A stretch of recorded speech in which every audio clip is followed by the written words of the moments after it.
Hey Ozzie, it's really good to see you. I'm glad that you're with me and Destino today. I want to talk about you and your work, specifically on projects like Stranger Things and Leverage Redemption. And I also want to shine a light on your personal project, which is Visual Renegade y Los Groseros. So, would you be able to start with your name and what you do? Sure. Here you go. First of all, thank you for joining me and letting me be part of this. I think what you're doing is awesome with the organization and giving back to the community and Thank you. helping younger people. I think that's really awesome. So just thank you for this opportunity. It's really cool. So my name is Ozzie Carmona, and I'm a visual effects compositor, a nuke compositor, and an Unreal Engine artist. Um, so that's kind of what I do. And specifically for a show like Stranger Things, how do you get Oh, brought onto a project like this? And also, how do you prepare so that you're ready to go on day one? okay. Well, you get hired, you go through the whole interview process, and from day one, they give you like some previs stuff to look at. So they'll give you images, almost like comic book style stuff that you could prepare for. And then they'll give you little videos to watch of what the scenes are supposed to look like. And then once you've like taken that all in, they give you a sample script. So I work in a it's called Nuke. It's a node-based compositing software. And so they have a script built with all the latest technology in there, and you have to study it and learn it. And so that's like day one is I'm going through there, trying to understand, trying to ask questions, trying to see like, okay, how do they get this effect? So in Stranger Things, they would do like this thing with LiDAR images. So they would shoot the scene. So I worked on the Upside Down house on season 4, episode 9. And it's when they go to the upside down house and they start like walking through there and up the stairs, and the vines start grabbing the kids. So part of the house is practical. So there was actually vines in there. But then for the ones that come out and reach out and grab them, those are all CG. So, you start out with your scene and the vines just look very cartoony at first. And so our job is to integrate them. So, so if you look like at the bottom of the stairs, the whole environment is all fogged out. It looks like there's a fog machine down there. So then you have to say, okay, well, how do I get that lighting right? So, you use depth maps, depth channels, and so they use this thing called a LiDAR camera, which is like in grayscale, and it shows you the depth of all the vines. And they had this really cool technology where like you could like the vine using the depth, you'd like have a little adjuster and you'd say, okay, it needs to like be closer in as you slide this adjuster, the depth will like either pull the vine out or pull it back in so it could match what it should really look like. So just like the technology on those scripts was just amazing to work for. I mean, the whole time I was working there, I was just blown away by just what they were doing. And, they had everything rotoscope for you, they had everything tracked for you, which is a big deal because normally when you work on a freelance project, you have to do all the stuff yourself. So it's like, you're always like, oh man, I got a deadline, but I still got to rotoscope the guy, or I got to, track the whole shot myself. But like with Scanline VFX or Netflix, they're just so on top of it. It's like they have everything prepped for you. So it really gives the artist just like time to be an artist and just, okay, now I'm going to do my job and get these vines looking right, looking like they fit in that environment, and you can really spend the time in there. So that's how you prepare for the project. Well, another thing I did want to talk about, who is part of your team and who's part of the support that helps you complete these projects, as well as what other departments do you collaborate with? Okay. So normally we start with our visual effects supervisor and he like, says, okay, you're gonna work on this scene or you're gonna pair up with this person to work on that scene. Then you work with other departments like the tracking department and that gets all the movement on the plate. So if someone's like shaking the camera, it'll capture all that image. So if you put like a vine in there, it sticks to the plate, right? And so that's the tracking department. And let's just say, okay, the vine's gonna come in, the kid runs in, and the vine's gonna wrap around. Well, you need a rotoscope for that. So then that will go to the rotoscope department. So you can communicate with them to make sure that it's right, nothing's flickering, no edges are popping. And then you got the CG department that creates the actual CG vines. And then they give you a lot of passes, like lighting passes. So you would have one beauty pass that gives you like the whole lighting complete. And then they will give you like 10 other passes and they're all kind of raw. Like, okay, this is just a shadows pass.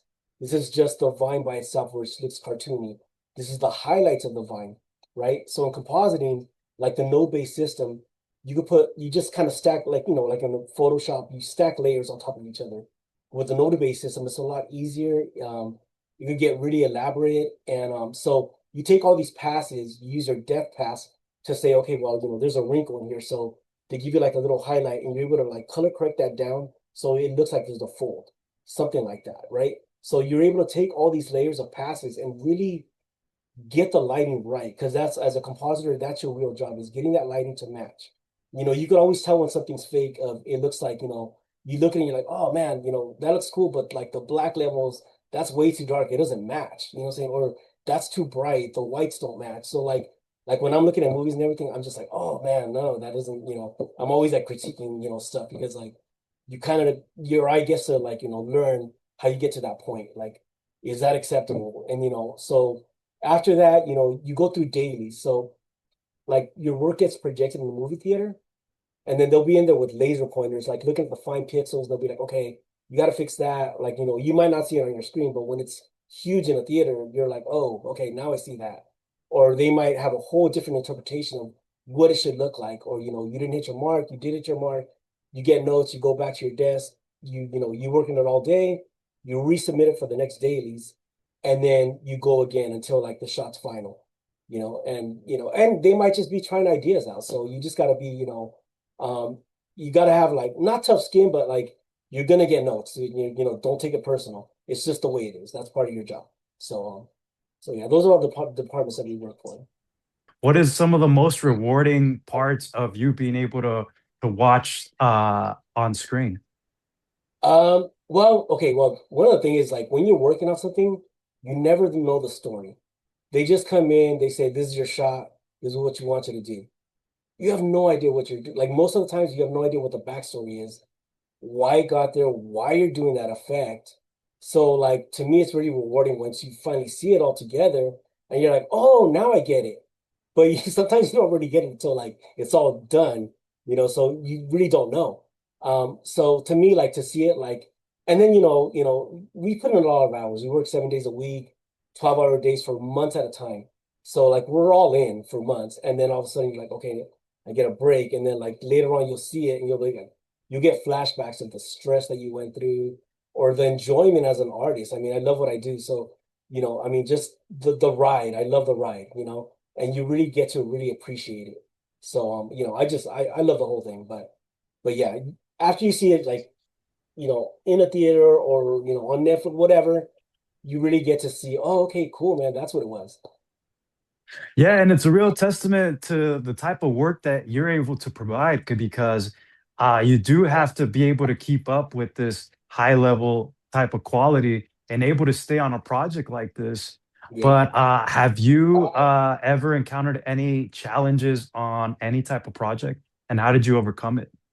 Okay. Well, okay. So I was working on this movie called Geostorm, and basically, they were on set and I got a call from like my boss and the director was like, well, let's give it a try because they were shooting Geostorm and they had Gerard Butler hanging on all these cables and like the lighting was changing, there was lights flashing and he was going to his fuselage and they were either gonna have to do it in 3D, like recreate everything, the whole background, or we're gonna paint it out.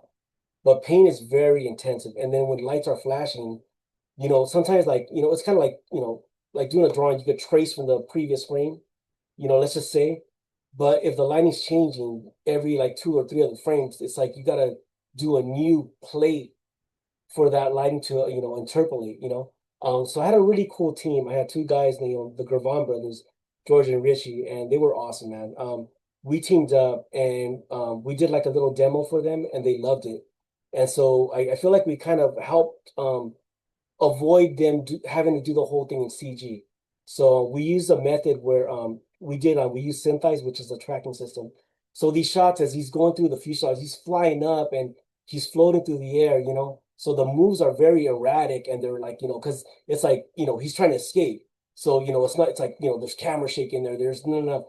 So the plates, we had to get them exact. So basically we had to track it Then we had to paint out clean frames, so remove all the wires, right? Then we got to reproject all those clean frames, and then there was smoke going through this. We had to recreate smoke. For me, one of my biggest challenges is I had to remove the rig.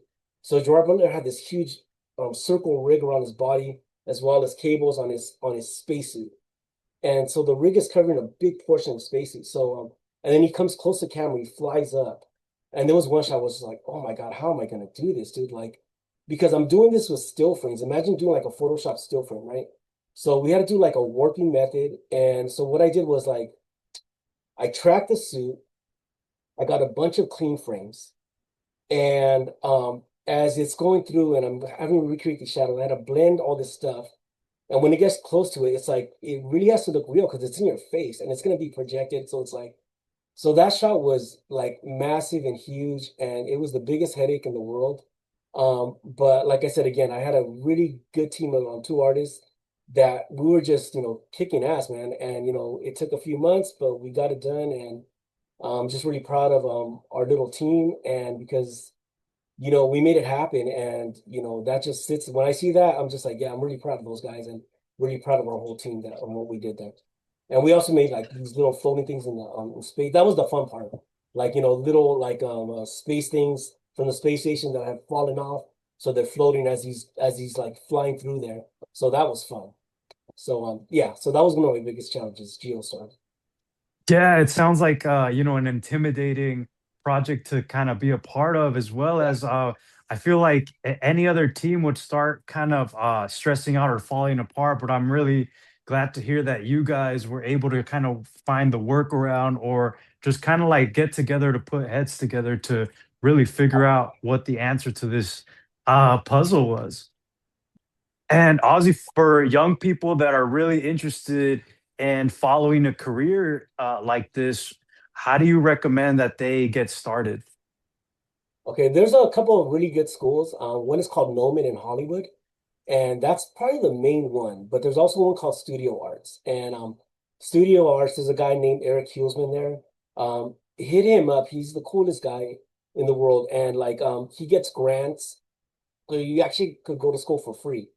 And sometimes if they have enough employees, they could actually get your company to get sponsored. So over the years, I've gone to school there for free just to learn software because like technology changes every like 5 years. So, throughout my career, I've been doing this for quite a while. And I would say like every 5 years I have to go back to school. So and it's just, it's just part of the process.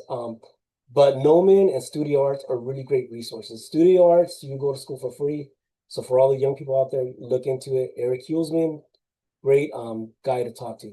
Okay, so I wanted to recommend a few software. One's called Unreal Engine, and I'm really focused on that right now. I went to school for that maybe like 2 years ago, but I took other classes back in the past before that. And I finally got a chance to work on Unreal Engine, an actual production called Leverage Redemption. And I worked for this company called Electric Entertainment, and I've worked with them for the last 20 years. They're just amazing. Dean Devlin runs that company, and he wrote Independence Day and Stargate, and he's gone on to do Leverage, The Ark, and The Librarians. So they're very cool fantasy type shows. So the things he does, it's fun to work on. Because there's creatures, it goes into all these different realms that I just love. So when I worked on Leverage Redemption, we did a scene where we had a girl and she's kind of like a gymnast. She's like a thief, and she has to run through the rooftop. So there was a guy named Ian. He created this whole scene in Unreal Engine, and then I did the compositing for the rooftop shots. But you can see like with Unreal Engine, it's a video game software, and they usually use it for most of the video games that you play today. Call of Duty, you name it, PS 5 games, just a bunch of them. And then they started using them on films like The Mandalorian and other shows. So Dean loves Unreal Engine, so he really pushed to use that technology. And then they gave me a chance to do this scene where I was able to make an underwater restaurant, like a sushi restaurant. So I created the whole underwater scene in Unreal Engine. And part of the thing was like, okay, I got to do it like a bright pass, I got to do a dark pass, because they had a bunch of reference for me. And it was these real aquariums that existed in Dubai. and some were super bright. So like, how am I going to match that? So that was a real challenge. But in to try to make it look not cartoony, not video gamey, somewhat realistic, there's still that challenge because the software it's made for video games for so that is a challenge already by itself because with composite and all this other stuff they shoot real stuff so it looks real but this video game thing it's like a challenge to make it look real but along the same line of when you get like your stuff for Stranger Things those vines they look cartoony too so the whole job is let's get it in there let's make it look real let's make it look photoreal how do we do this so it was really cool to work on that. I got to do all the compositing. A lot of challenges were marker removals, getting the tracking right. The cameras were flickering, the edges. I mean, there was so many challenges. But it was just great to be part of that team and just so yeah. So anyway, I want to talk about Unreal Engine because that's also software that I'm focusing on. And I created a cartoon this year in the beginning of the year, and I spent 3 months, and it's called Visual Renegade y Los Groseros, episode one, The Devil's Lair. So part of it is Visual Renegade is I do art, I do paintings, and my artist name is Visual Renegade. So I thought, how could I combine Unreal Engine and my art somehow? So I was like, okay, I'll make myself one of the characters, and I'll have these two goofy characters. So one is called Chuletin, and the other one is called Crudo. And they're just kind of goofy, and so I want to make the cartoon just, three people hanging out. And so Visual Renegade, he's a little more spiritual. So he's trying to like educate him on spiritualism, on what's kind of happening in this world, how it's like there's like a big, dark tide that's taking over our country. And he's trying to be like realistic and they're just like kind of goofy. So, the first episode I wanted to make it as goofy as possible. So I was like, well, let's take him through like a haunted house. And one guy's like a scaredy cat, the other guy's always laughing, and then Visual Renegade's, semi-serious but not and just having fun with his friends. And the next episode is going to go into more spirituality. They're going to go to Mexico City, and they're going to go to like a Day of the Dead festival. So I'm really excited about that. So yeah, check that out if you guys get a chance. It's pretty fun. Yeah, I want to definitely put a link to that down below. And it's really great that you find yourself to get inspired in between projects, and also that you continue to evolve through different styles of art, which always are going to be beneficial to you as an artist. Um, what made you want to work in entertainment? Well, I got a crazy story. So I went to Southgate High School, and in for when I got into high school, I went to graphic arts, and I had this really cool teacher called Mr. Lund, and he was kind of like kind of harsh, but cool at the same time. He just wanted us all to succeed. He had like posters up that would say, "When you assume you make an ass out of you and me," and he had a big donkey in there. So I learned how to run printing presses, and back at the time they had these old Macintoshes called the Apple Macintosh Classic 2, which is like just a big square. And I remember like, I did like this Dominique Wilkins, I was a big fan of the NBA. So I like did this like pixel by pixel. And there was like a basketball card. And I recreated it with pixels. And then I printed it and on like, these little notepads and stuff. So anyway, by the end of my fourth year, I was running presses and I was just loving this. But the technology didn't really exist. So right before we're about to graduate, he saw this ad in a newspaper about this company that was hiring people to colorize black and white movies. And so he told a couple of us, and at first he didn't even tell me. And I was like, "Oh man, he didn't tell me." And I was like, "Well, I'm gonna apply anyway." So I applied and I got in, right? And next thing you know, they started training us while I was in high school. I would go over there on the weekends. And the day I graduated, they hired me. Literally the day I graduated, I got a contract, I signed it, and next year I'm colorizing black and white movies. So we were colorizing like the Little Rascals, I Love Lucy, Annie, and then later on as the technology advanced, we did like Green Day's Basket Case music video and Janet Jackson's Do You Want This video, and then eventually that led into visual effects. And so then I went to this company called Centropolis, and then we did Stuart Little, and we did The Patriot, and that kind of put me in visual effects. And yeah, so it's been a great ride. So I wouldn't say like, oh, this is what I wanted to do. Like literally the technology didn't exist. Like I remember the computers that they were using for colorization at that time, each Silicon Graphics workstation was around 40 grand. Okay. And they had about 40 computers. So imagine the big investment. And the other thing, I might as well just say is because it's kind of, here I am, I'm 17 years old going in. Okay. So the first thing they would do is they would put you on the night shift for the new people. Well, I was so young that they couldn't put me on the night shift because I was underage, right? So I had to stay on the day shift. And it was a great opportunity because I got to like actually meet people, but everybody was like 10 years older than me. Like everybody was like, 30 years old, and I'm talking about like artists, dude, like real artists, painters and, musicians. Uh, I hate to say it, but there was like a lot of drug addicts. It was just like a wild time. And, everything was just out of control. It was like a big party. It's the best way to put it. So I got, put in that environment. And then, they would have like three shifts going, about 30 people per shift, right? And they would have this big chart that they would put out every month or so. And then your name was on it. And like they had a big line. And if your name was below that line, they would fire you.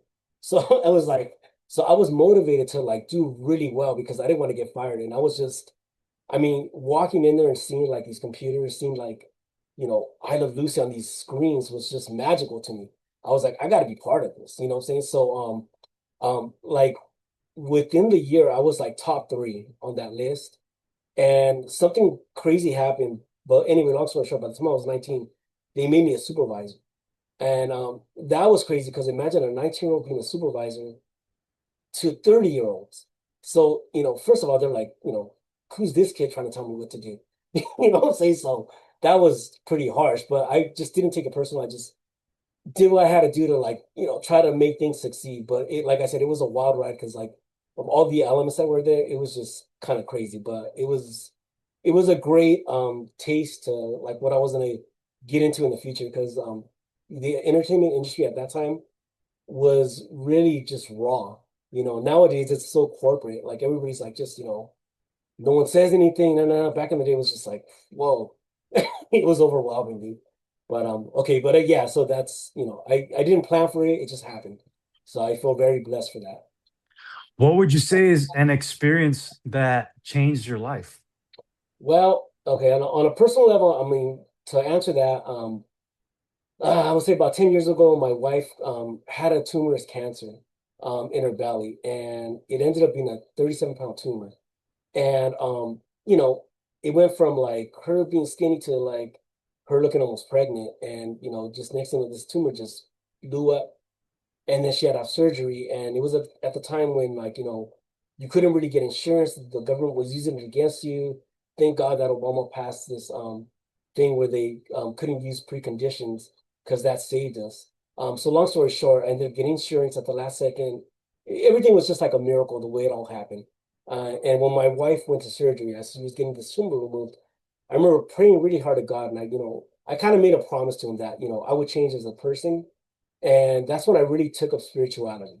And when I say spirituality, not in the sense that I'm going to go to church, no, and nothing against any of that, but I'm just saying that for me, it was more of like a meditation, talking to God, making promises, having faith in Him that, if I follow you, you're gonna provide, you're gonna create these miracles for me. And so that's kind of where I'm at today. So I would say that's a big life-changing experience that happened to me.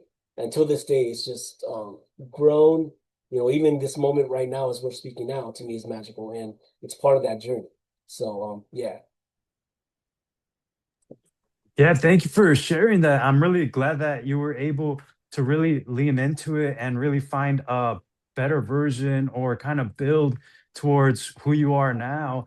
yeah. And how would you say that early in your career, having those mentors, what did that mean to you? Well, I had some pretty cool mentors, man.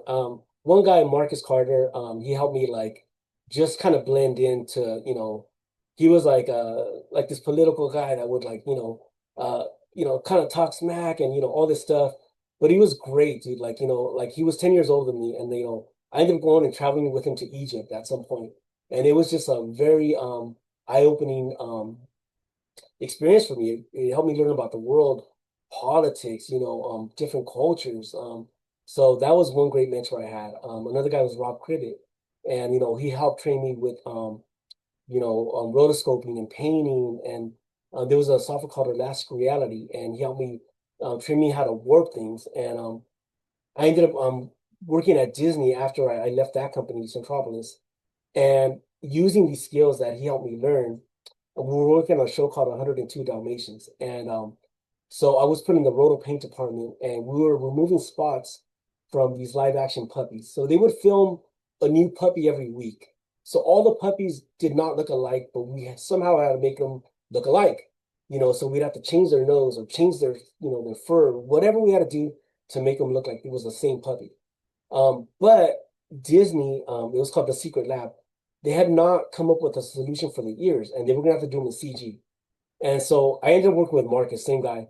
And one day we were out to lunch, and I remember getting a sketch pad. I was like, man, I know I could fix these ears. And I remember sketching. I showed him. He goes, "Oh, that looks pretty good." Because you should show my boss. So I go back. I showed the boss. She's like, "All right, try it." So I tried. I went back to my desk. I did it. I showed it to him, presented it. They're like, "Oh my God, that looks great." So next thing you know, they're like, "Okay, we're gonna roll with your idea." And next thing you know, I'm training like a whole department on how to do my idea. Um, and so after that, it's like I would get called into these meetings and they would show me the hardest shots. They would bring out the wine. I'd be drinking wine, looking at my shots. I think I said back then it was different. It's not like today, man. And it was just like, wow, like this is amazing. I'm working for Disney. I can't believe this is happening.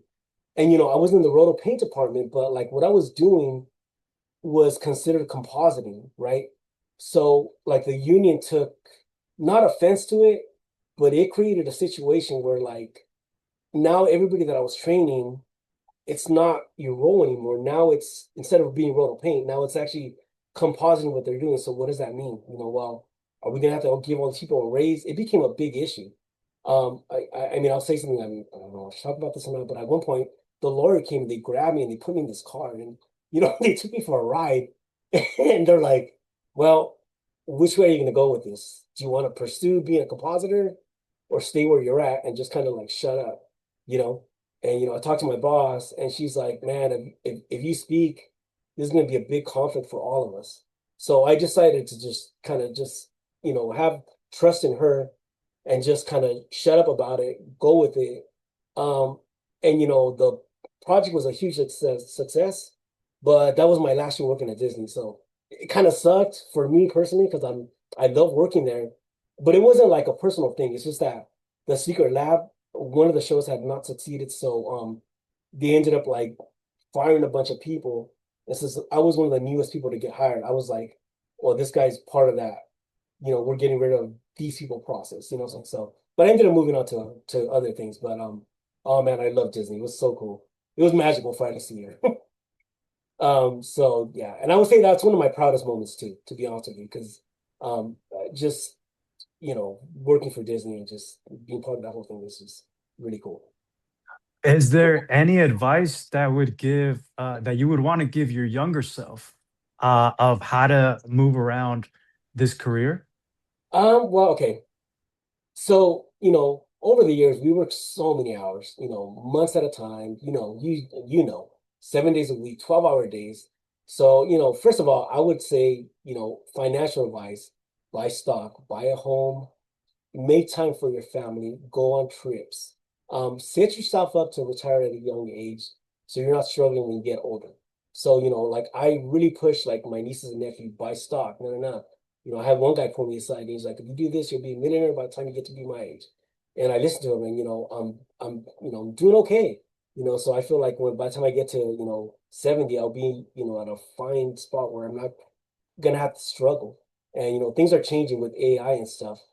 So like all of our jobs, like Los Angeles, especially for the last few years, has been really rough on a lot of people. They've had to sell their homes. It's been super rough. So for younger people, it is a little tricky right now because of AI. We just don't know where the industry is going to go. So but at the same time, every time they say that, and then I get back into production, it's not really quite the same because, AI can't do, what they produce is kind of not exactly what they want for film and, television show. It's just not there yet. It's more of it's comes out with like edges and we have to clean it up anyway. So, and we use it more for like a tool. So, but I would recommend like Unreal Engine would be a good start. Um, and learn AI. Definitely learn AI because if you could be part of that whole come up and just, training these things and, it's part of the future. So I would say, learn AI, Unreal Engine, Blender is a big one. Blender, DaVinci Resolve, Fusion, Nuke, After Effects, Photoshop, all these softwares, they're all part of the whole future. And of course, all the AI ones, but I still need to go there myself. So, but I'm not there quite yet. I'm still like stuck in Unreal Engine, but I'm trying to do my own thing right now. But in God's time, I guess. And for young people to be able to network and meet the right people to follow this career path, what do you recommend that they do? Well, I mean, some people have reached out to me over the years just on LinkedIn. Maybe you could find somebody, be like, oh, this person looks cool, and start asking them advice. And you'll be surprised at how far that takes you. Because, most people in the industry are super cool. It doesn't matter who they are, they're always willing to help somehow. And I'm sure, Hugo, you have the same experience with this. They're more than willing to help you out. It's pretty amazing how good those people are, how good people are in general. So, hey man, just throw it out there. You never know. Oh, can I help you out with something? Or can you train me? Can you spend an hour with me on a Zoom? You'll see, dude. It just works out. Ask people for advice. They'll train you. It's people are good people. So yeah, I would say LinkedIn would be a good place. Look up like Compositor, look up AI, whatever. Maybe they'll let you shadow them. Maybe they'll let you come in and sit with them. Next thing you know, because that's how a lot of people like they grow in jobs. They'll be like a PA. Next thing you know, they're running the show, dude. Like, a few years later, they're at the top of the thing because people have just moved on. They have trust in them. And you learn sometimes through those kind of experiences.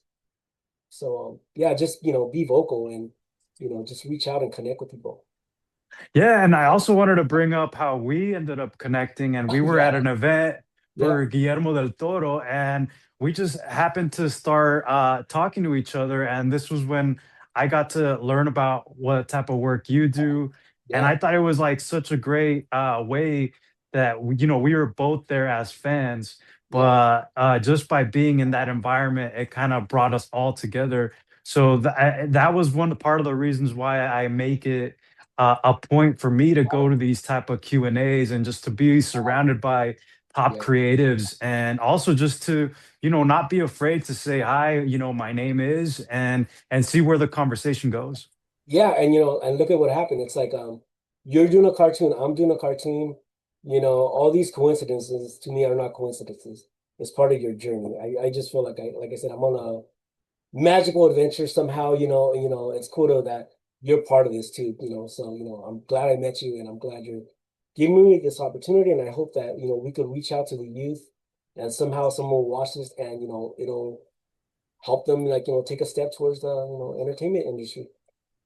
Yeah, and like for me, I really thrive with strength in numbers. And just by having you kind of part of my community now and being able to share the things that I'm doing, get feedback, and just all vice versa, to be able to see you grow is really rewarding. And it's part of why I wanted to build this so that not only do we help out young people, but we also build this community between us and each other. Yeah, thank you, Hugo.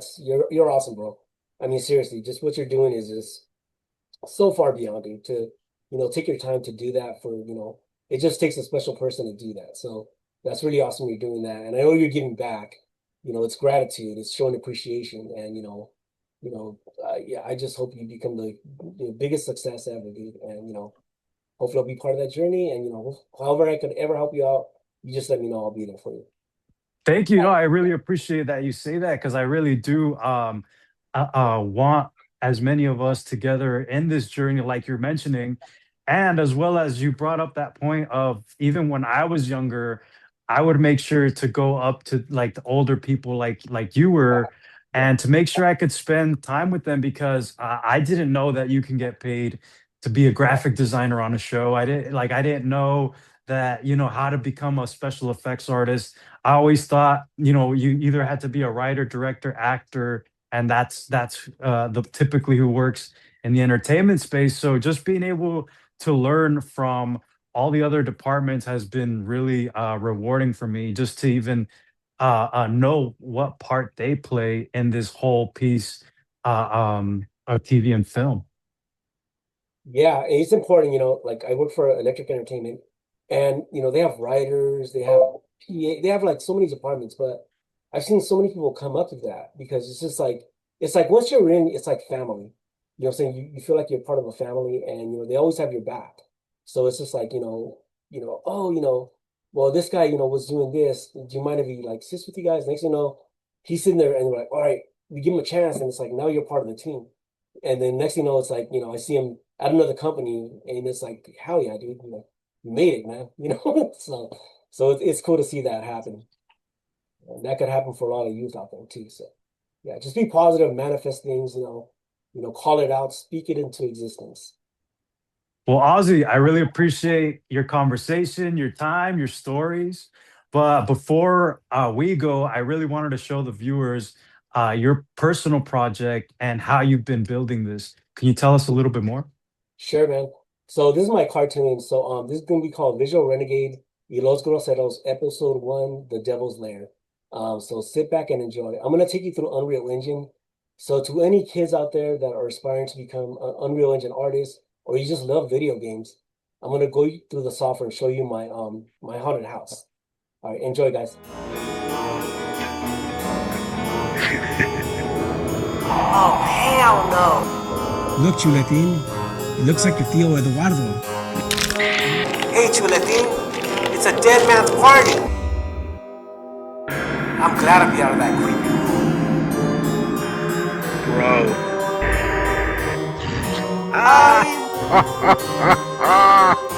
Time to meditate.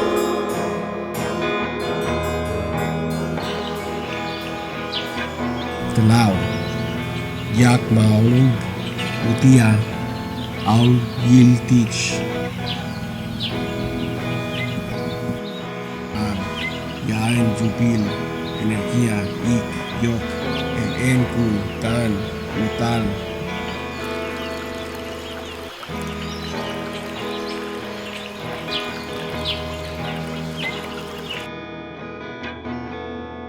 Another vision. A dark energy is coming. Yeah, no doubt. It is already here. They're calling us woke because we're telling the truth. So guys, speaking of woke,